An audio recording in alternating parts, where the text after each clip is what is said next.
যত দ্রুত সম্ভব আপনি একটা জাতীয় নির্বাচনের ব্যবস্থা করুন। বাংলাদেশের জনগণের স্বার্থ, স্বাধীনতা, সার্বভৌমত্ব আমি গ্রহণ করে দেব না ইনশাআল্লাহ তাআলা। সবার আগে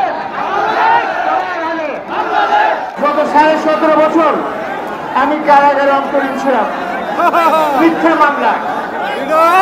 মিথ্যা মামলায় আমাকে 3টা মৃত্যুদণ্ড, 3টা যাবজ্জীবন দণ্ড, 20 বছর দণ্ড, 10 বছর দণ্ড, এত সব দণ্ড নিয়ে আমাদের বাংলাদেশে পুরো পৃথিবীতে কারো এত দণ্ড ছিল না।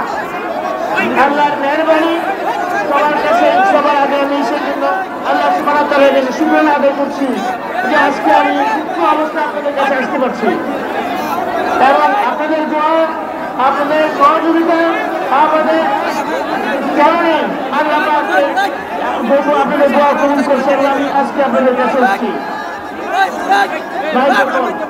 আপনারা জানেন ছাত্র জনতা বিক্ষোভের কারণে, গণঅভ্যুত্থানের কারণে আজকে আমরা নতুন ভাবে স্বৈরাচারী উৎখাত করছি, দেশের উৎখাত করেছি এবং এই সময় আমরা আমাদের নেতা বলেছেন তারেক রহমান সবার আগে বাংলাদেশ, সবার আগে অতীত আমি কখনো বাংলাদেশের সার্বভৌমত্ব এবং জনগণের স্বার্থের বিপক্ষে কোনো কাজ করতে দেয়নি বা করি নাই। All Time Roma. Taste it, love it. আপনারা দোয়া আল্লাহ যদি রহমত করেন, বাংলাদেশের জনগণের স্বার্থ, স্বাধীনতা, সার্বভৌমত্ব আমি গ্রহণ করে দেব না ইনশাআল্লাহ তাআলা। এই 17 বছরে তাদের লক্ষ্য ছিল একটাই, প্রথমে ছিল কেয়ারটেকার গভর্নমেন্ট। তারা চেয়েছিল -2 ফর্মুলা তারা বাস্তবায়ন করার জন্য আমাকে 3 লক্ষ মামলা দিয়েছিল। চেয়েছিল যাতে আমার দেশে কিছু কাজ করে আমাদের নেত্রী যেন করতে পারে।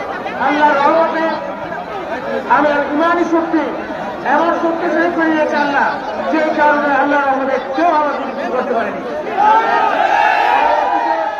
আওয়ামী লীগ সরকার আসছে, তারাও একই জিনিস করতে খালেদা জিয়া এবং তারেক রহমানের বিরুদ্ধে মিথ্যা সাক্ষী দেওয়ার জন্য আমাদের অনেক কৌশল করেছে, অনেক রকম কিছু করছে, সব কিছু আমি বলতে চাই না, কিন্তু আল্লাহ পাকের রহমতে সেটাও তারা কিছু করতে ব্যর্থ হয়েছে। আজকে আমরা মুক্তভাবে আপনার শেষ করি, সেই জন্য আল্লাহ পাকের সে আবারও কৃতজ্ঞতা আমরা প্রকাশ করছি। আমাদের নেত্রী অত্যন্ত অসুস্থ, আপনি জানেন। আমার নেত্রীর জন্য আমি আপনাদের দোয়া কামনা করছি। সেই সাথে আমাদের সামনে এখন নির্বাচন আসবে, ডিসেম্বর মাসে নির্বাচন দিবে এবং আমি অন্তর্বর্তীকালীন সরকারকে বলবো যত দ্রুত সম্ভব আপনি একটা জাতীয় নির্বাচনের ব্যবস্থা করুন, নির্বাচনের ব্যবস্থা করুন, যার মাধ্যমে জনগণ তাদের ভোট যাকে কিছু তা দিতে পারে এবং নতুন গণতান্ত্রিক নির্বাচিত সরকার আসতে পারে।